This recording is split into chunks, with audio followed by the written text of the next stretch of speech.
राहणार विटा तालुका सांगली. माझं नाव गणेश पांडुरंग संगर, राहणार विटा तालुका सांगली.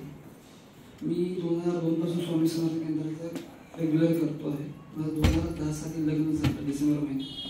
त्यानंतर जवळपास 1 वर्ष मुलं नव्हतं. त्यानंतर आम्ही प्रयत्न चालू केले. त्यानंतर 2 वेळा प्रेग्नन्सी राहिल्यानंतर 2 वेळा झालं. केंद्रात ज्यावेळी आम्ही सर्व पत्रिकावर दाखवली तेव्हा त्यांनी सांगितलं की तुम्हाला नारायण नागवेळकरांचा प्रयोग आहे, याची शांती करून घ्या. त्यानंतर एप्रिल 2013 साली मी गुरुजींची करून शांती केली.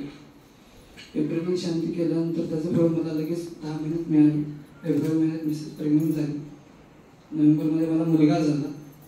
त्यानंतर 5 वर्ष काही करायचं होतं, पण त्यानंतर लॉकडाऊन वगैरे सगळ्या गोष्टी झाल्या. त्यानंतर शक्य झालं नाही. नंतर मी आता 11 वर्षांनंतर मी परत हे शांती करतोय.